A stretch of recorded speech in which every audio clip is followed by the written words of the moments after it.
जयपुर के विद्याधर नगर में लेपर्ड का मूवमेंट देखने को मिला। शिव मंदिर के पास बछड़े का शिकार लेपर्ड द्वारा किया गया है। रात 2 बजे पुजारी को यहां पर कुत्तों के भौंकने की आवाज लगातार सुनाई दे रही थी और जब सुबह उजाला हुआ तो होते ही सामने पूरा घटनाक्रम आ गया। वन विभाग की टीम को अभी फिलहाल सूचना दे दी गई है। सेक्टर 10 शिव मंदिर परिसर का ये मामला है। मंदिर के आसपास लेपर्ड के पगचिन्ह यहां पर देखने को मिले हैं। क्षेत्र में दहशत है। विभाग ने अब निगरानी शुरू कर दी है। विद्याधर नगर एरिया में लेपर्ड का मूवमेंट देखने को मिला है। राजधानी जयपुर में अगर हम बात करें इस साल तो विद्याधर नगर के इर्द गिर्द ये दूसरा प्रकरण है जब लेपर्ड का मूवमेंट देखने को मिला। इससे पहले अंबावाड़ी शास्त्री नगर क्षेत्र में लेपर्ड का मूवमेंट देखा गया था और अब विद्याधर नगर ये जो पूरा क्षेत्र है ये आसपास ही है और एक बार फिर से यहाँ पर लेपर्ड का मूवमेंट देखने को मिला है। हमारे सहयोगी निरंजन जुड़ चुके हैं। निरंजन, अभी फिलहाल वन विभाग की टीम को इन्फॉर्म किया जा चुका होगा, तो क्या लेपर्ड को पकड़ने के लिए या फिर जो रिहायशी एरिया है वहां पर लेपर्ड ना आए इसे लेकर कुछ एफर्ट्स डाले जा रहे हैं क्या? कुछ कार्रवाई हो रही है क्या? देखिए नंदिनी, पूरा मामला विद्याधर नगर का है जहां पर एक लेपर्ड है वो सीसीटीवी में यहाँ पर जो है वो कैद हुआ है। और अगर हम बात करें तो यहाँ पर सीसीटीवी में जो है आसानी से उस लेपर्ड को जो है वो देखा जा सकता है। मकान की छत पर जो है वो लेपर्ड दिख रहा है। उसकी जब सूचना मिली कल देर रात का पूरा मामला है, मगर जब सुबह जगने के बाद कुछ पग मार के दिखे और लोगों ने कहा कि कुछ अजीब तरीके की आवाजें आ रही थी, कुत्तों के भौंकने की आवाजें आ रही थी, तो लोगों ने अपने सीसीटीवी खंगालना शुरू किया। सीसीटीवी देखे तो उनमें लेपर्ड का मूवमेंट जो है वो यहाँ पर जो है वो देखने को मिला, जिसके बाद वन विभाग की टीम जो है वो मौके के लिए रवाना हो गई। हालांकि वन विभाग की टीम की ओर से मौके पर सर्च अभियान जो है वो जारी है। और ये देखिए कि 2 महीने में अगर हम बात करें तो 7वीं बार इस तरीके से आबादी में लेपर्ड ने जो है वो यहाँ पर दस्तक जो है वो यहाँ पर दी है। और इस तरीके से पहले भी अगर हम बात करें तो पहले भी एक मामला सामने आया था जहाँ पर 2-3 दिन पहले की करीब सप्ताह भर पहले की बात है कि यहाँ पर सी स्कीम जैसी कॉलोनी में जो है वो यहाँ पर लेपर्ड जो है वो नजर आया था। तो लेपर्ड का मूवमेंट जो है वो आबादी वाले बिल्कुल निरंजन, कुल मिलाकर राजधानी जयपुर में इस समय लेपर्ड को लेकर दहशत का माहौल है और इससे पहले सिविल लाइंस एरिया, सी स्कीम एरिया में लेपर्ड देखे जाने के बाद अब विद्याधर नगर में लेपर्ड का मूवमेंट देखने को मिला है। इससे पहले कि कोई बड़ी अनहोनी हो जाए, कोई बड़ा हादसा हो जाए, जरूरत है वन विभाग को अलर्ट होने की। शुक्रिया निरंजन तमाम जानकारियों के लिए। तो विद्याधर नगर में शिव मंदिर के पास लेपर्ड द्वारा एक बछड़े का शिकार भी किया जा चुका है। रात 2 बजे पुजारी को यहाँ पर लगातार श्वानों के भौंकने की आवाजें आ रही थी और सुबह जब उजाला हुआ और देखा तो सारे घटनाक्रम का खुलासा हुआ। सीसीटीवी में भी लेपर्ड की मूवमेंट कैद हुई है। राजधानी जयपुर से एक और बड़ी खबर आ रही है। संविधान दिवस पर संविधान की प्रस्तावना का वाचन सचिवालय कॉन्फ्रेंस हॉल में हुआ है कार्यक्रम। संयुक्त सचिव समेत आला अधिकारी शामिल हुए। सीएस श्रीनिवास कार्यक्रम में हुए शामिल।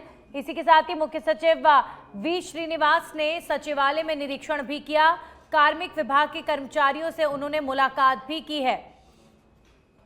तो जयपुर सचिवालय में संविधान दिवस के उपलक्ष्य में संविधान की प्रस्तावना का वाचन किया गया। सचिवालय कॉन्फ्रेंस हॉल में ये कार्यक्रम आयोजित किया गया जिसमें मुख्य सचिव वी श्रीनिवास उपस्थित हुए और पूरे सचिवालय में अलग अलग विभागों का यहाँ पर निरीक्षण करते भी नजर आए सीएस श्रीनिवास। मुख्य सचिव वी श्रीनिवास ने यहाँ पर अधिकारियों से चर्चा भी की। तो संविधान दिवस पर सचिवालय में कार्यक्रम आयोजित किया गया। वहीं महिला सुरक्षा को लेकर जोधपुर पुलिस कमिश्नरेट में तैनात कालिका पेट्रोलिंग यूनिट को लघु उद्योग भारती द्वारा सर्दी में राहत देने के लिए 54 जैकेट्स वितरित किए गए हैं। ये कार्यक्रम लघु उद्योग भारती और पुलिस कमिश्नरेट के आला अधिकारियों की मौजूदगी में आयोजित हुआ। एडीसीपी मुख्यालय सुनील के पवार ने इस मौके पर बताया कि कालिका यूनिट राजस्थान सरकार की एक महत्वपूर्ण योजना है जिसका उद्देश्य महिलाओं और बालिकाओं की सुरक्षा को सुनिश्चित करना है। इस यूनिट में 54 सदस्य शामिल हैं जिन्हें स्कूटी दी गई है। ये टीम सुबह 6 बजे से रात 10 बजे तक शहर के विभिन्न हिस्सों में पेट्रोलिंग करती है। खासकर उन स्थानों पर जहां पर महिलाओं की सुरक्षा को खतरा हो सकता है।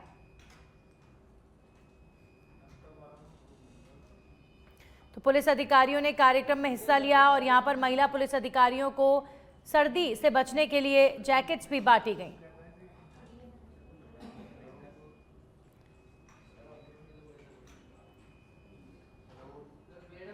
आज लघु उद्योग भारतीय प्रांत की तरफ से जो जोधपुर में ईस्ट और वेस्ट में जो कालिकाएं काम करती है, वो जो अपने लोगों की सुरक्षा के लिए दिन भर घूमती रहती है, तो सर्दी में उनको बचाव के लिए कुछ जैकेट जो ये करीब 54 महिलाएं हैं उनको दी गई है सर्दी से बचाव के लिए, और साथ में कैप दी गई है। जैसा पुलिस कमिश्नर से और एसीडीसीपी का सबका हम लोगों का सुझाव था, हमने जब उनसे चर्चा करी कि भाई उद्यमी कुछ करना चाहते हैं, तो उन्होंने बताया भाई आप कलिकाओं के लिए ये चीज भेंट करो, तो हमने ये किया है। तो इसी के संदर्भ में आज कार्यक्रम आयोजित किया गया। ये कलिकाएं बहुत अच्छा कार्य कर रही है, इसी के कारण ही जोधपुर में महिलाएं, बच्चे, आमजन थोड़ा निर्भीक होके चल पा रहे हैं, वो अपना काम कर पा रहे हैं। हम सब इनका धन्यवाद करना चाहेंगे और मुख्यमंत्री जी से आह्वान करना चाहेंगे इसी तरह कलिकाओं की और वृद्धि कर जो भी महिलाओं के प्रति जो अपराध हो रहे हैं उसमें कैसे अपन शून्य की तरफ बढ़ सके और पूरा देश को एक अच्छा सुशासन उपलब्ध करा सके, इस और प्रयास करें। कालिका टीम में जो राजस्थान सरकार की महत्वपूर्ण योजना है कालिका पेट्रोलिंग यूनिट, तो महिलाओं और बालिकाओं की सुरक्षा के लिए यहाँ जोधपुर में तैनात है। करीब 54 मेंबर है, जिसमें इनके पास स्कूटी वगैरह सरकार की तरफ से दी हुई है। सुबह 6 बजे से लगाकर रात को 10 बजे तक ऑन रोड रहती है, और जहाँ महिलाओं की आवाजाही अधिकतम होती है वहाँ स्कूल है, कॉलेज है, हॉस्टल्स है, गर्ल्स हॉस्टल्स वगैरह, और जहाँ कोई मेले है, मंदिर है, मस्जिद है, जहाँ भी कॉलोनी में वगैरह, वहाँ जहाँ छात्राएं हैं, बालिकाएं या महिलाओं का आवाजाही, बाजार है, तो वहाँ ये राउंड लेती है और उनको सुरक्षा प्रदान करती है। आज लघु उद्योग भारती की तरफ से श्रीमान सीपी साहब की प्रेरणा से, ये उनके प्रेरित करने से लघु उद्योग भारती की तरफ से सर्दी में जैकेट वितरित किए गए। और अब खबर राजधानी जयपुर से। जयपुर शहर में ए श्रेणी की नाकेबंदी 2:30 बजे से 5:30 बजे तक चल रही शहर में नाकेबंदी। काले फिल्म की थार गाड़ी को यहां पर पुलिस चेक करती नजर आई। वहीं विशेष आयुक्त राहुल प्रकाश के निर्देश पर नाकेबंदी चल रही है पूरे राजधानी जयपुर में। अगर आप देखेंगे इस समय तो एक तरफ ट्रैफिक व्यवस्था को लेकर ट्रैफिक पुलिस काफी सख्त है, वहीं दूसरी तरफ नाकेबंदी में गाड़ियों की जांच भी की जा रही है, क्योंकि शहर की सुरक्षा भी प्राथमिकता है और इसीलिए पूरी राजधानी में सुरक्षा लिहाज से भी और क्रिमिनल्स को पकड़ने के लिहाज से भी नाकेबंदी कर गाड़ियों की चेकिंग का अभियान लगातार जारी है। तो राहुल प्रकाश के निर्देशन में, जो विशेष आयुक्त हैं, राहुल प्रकाश के निर्देश पे ये नाकेबंदी की जा रही है। 2:30 बजे से लेकर 5:30 बजे तक शहर में नाकेबंदी देखने को मिली। कल रात को काले फिल्म वाली जो गाड़ियां हैं उन्हें रोककर जांच की जा रही है। काले फिल्म की थार गाड़ी को भी यहां पर पुलिस चेक करती नजर आई।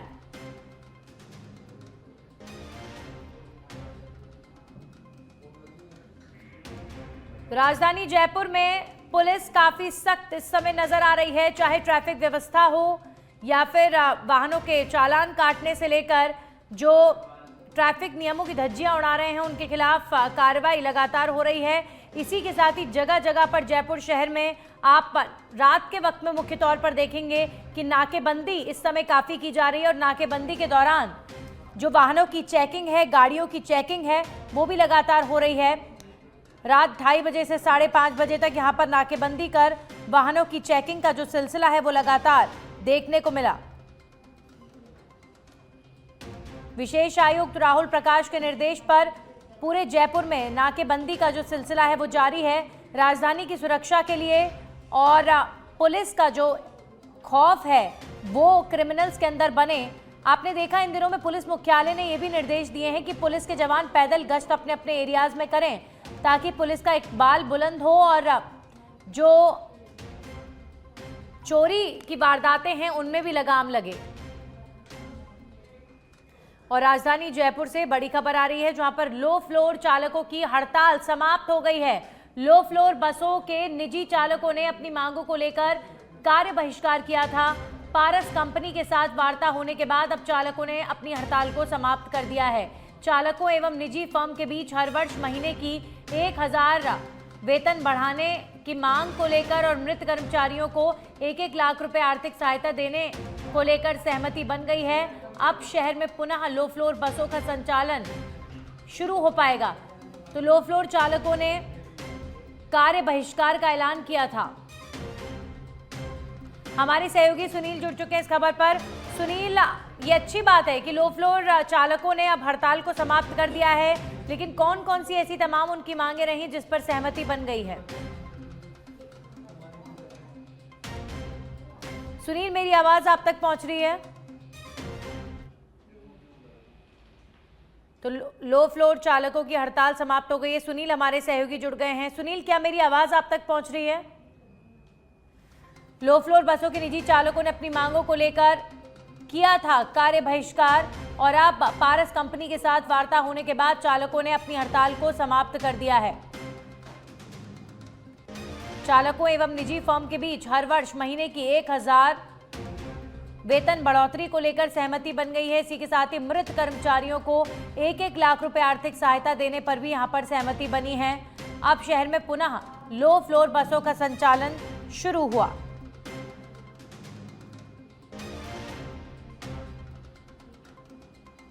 राजधानी जयपुर से बड़ी खबर, लो फ्लोर बस चालकों की हड़ताल समाप्त हुई। लो फ्लोर बस चालक एक बार फिर से अपने अपने कार्य की ओर लौट चुके हैं और एक निजी कंपनी जो इन चालकों के साथ कॉन्ट्रैक्ट करती है, उनके द्वारा इनकी मांगों पर चर्चा हुई है और सहमति भी बनी है। हमारे सहयोगी सुनील जुड़ चुके। सुनील, किन किन मांगों को लेकर सहमति बन गई है, क्या जानकारी? बिल्कुल नंदिनी, देखिए कि कल से ही जो जयपुर का शहरी परिवहन है वो पूरी तरह से ठप पड़ा हुआ था। आम लोग हैं वो परेशान हो रहे थे, बेबस हो रखे थे। कल हड़ताल थी और आज सुबह भी हड़ताल का ऐलान किया था क्योंकि कल बातचीत नहीं हो पाई थी। तमाम जो निजी बस चालक हैं, जो निजी कंपनी के थ्रू लगे लो फ्लोर के जो ड्राइवर्स हैं, उनकी हड़ताल थी, जिसमें मुख्य रूप से अगर मांगों की बात करें जिन पर अब सहमति बन गई है, तो उन मांगों में जो काम करते हुए लो फ्लोर बस की ड्राइविंग करते हुए जिनकी डेथ हुई थी उन को सहायता दी जाए, उनके जो आश्रित हैं, जो परिवार हैं, उनको सहायता दी जाए।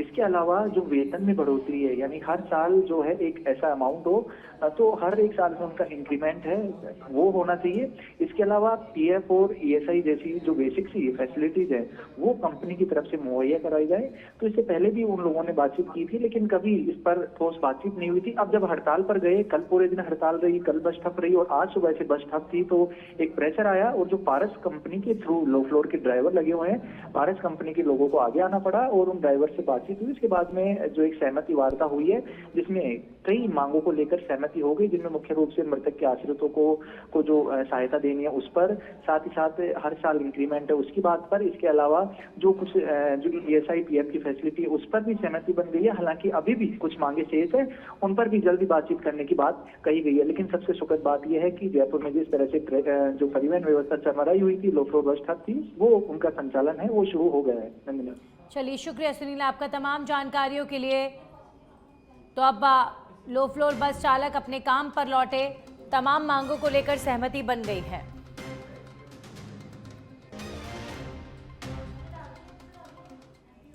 और अब खबर झुंझुनू से है, जहां पर श्योलपुरा को नई पंचायत में शामिल करने के विरोध में ग्रामीणों ने किया प्रदर्शन। ग्रामीणों ने कहा श्योलपुरा को देवता पंचायत में ही रखा जाए। ग्रामीणों ने चेतावनी दी है कि अगर उनकी मांग नहीं मानी गई तो आगामी चुनावों में मतदान का बहिष्कार किया जाएगा। उनका कहना था कि पंचायत बदलने से बुजुर्गों और किसानों को भारी परेशानी होगी। ग्रामीणों की प्रमुख मांग श्योलपुरा को यथावत देवता पंचायत में रखा जाए। प्रदर्शन में शामिल ग्रामीणों ने पंचायत से दूरी बढ़ने के कारण आने वाली समस्याओं पर भी चिंता जाहिर की है। तो पंचायत बदलने से बुजुर्गों और किसानों को यहां पर परेशानी का हवाला दिया जा रहा है। ग्रामीणों ने पंचायत बदली को लेकर अपना विरोध प्रकट किया है।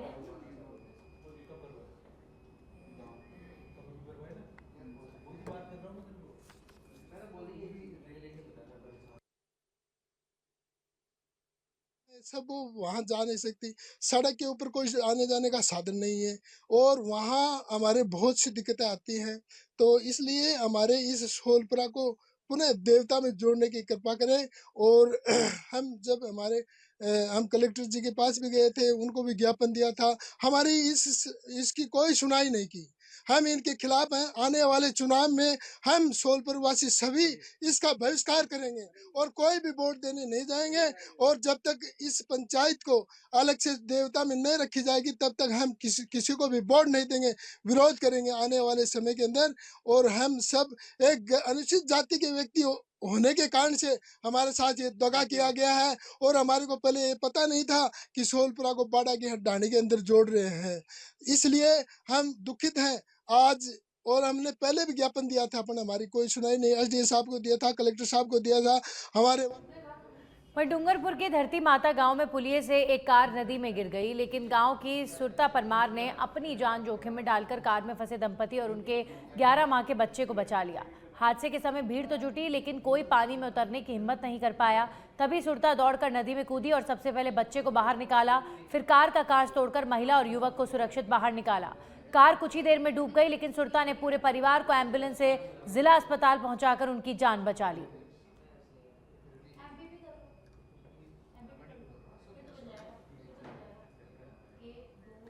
सिरोही जिले के शिवगंज में जवाई नदी किनारे कचरे के आग और धुएं ने गंभीर समस्या पैदा कर दी है। यहां अवैध रूप से कचरा डाला जा रहा है और उसे जलाया जा रहा है, जिससे घातक धुआं लोगों की सांसों में समा रहा है। वर्धमान और आदर्श कॉलोनी के निवासी इस धुएं और बदबू से परेशान हैं। नगर पालिका ने खानापूर्ति के लिए एक बोर्ड तो लगवाया, लेकिन कार्रवाई का कोई असर नहीं हुआ। कचरे का जहरीला धुआं आंखों में जलन और सांस लेने में परेशानी पैदा कर रहा है। घटनास्थल पर घुमंतु पशु भी कचरे के ढेरों में मुंह मारते नजर आ रहे हैं। स्थानीय लोग सख्त कार्रवाई और वैकल्पिक कचरा निस्तारण व्यवस्था की मांग कर रहे हैं।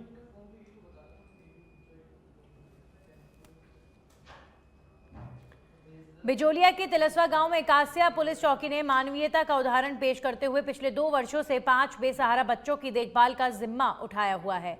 पारिवारिक समस्याओं के कारण बेसहारा होकर भटक रहे इन बच्चों को बिट प्रभारी हिमाराम की सूचना पर चौकी प्रभारी एएसआई नरेश सुखवाल ने संरक्षण में लिया और तब से पुलिस उनके खानपान, साफ सफाई और देखरेख की पूरी व्यवस्था कर रही है।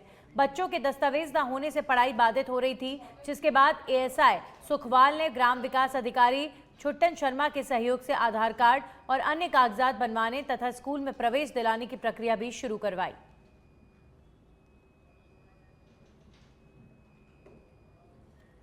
देसूरी में संविधान दिवस के अवसर पर एक विशेष कार्यक्रम का आयोजन किया गया। देसूरी न्यायाधीश नीतू चौधरी ने देसूरी कोर्ट परिसर में सभी अधिकारियों, कर्मचारियों, पुलिसकर्मियों और छात्रों को संविधान की प्रस्तावना का पाठ कराया और उन्हें संविधान के मूल्यों को याद दिलाते हुए एकता और अखंडता बनाए रखने की शपथ दिलाई। इस दौरान देसूरी पंचायत समिति में भी कर्मचारियों को संविधान की शपथ दी गई। न्यायिक मजिस्ट्रेट नीतू चौधरी ने सभी से आह्वान किया कि वे अपने कर्तव्यों का पालन करते हुए संविधान और लोकतांत्रिक सिद्धांतों का सम्मान करें। संविधान दिवस पर आयोजित इस कार्यक्रम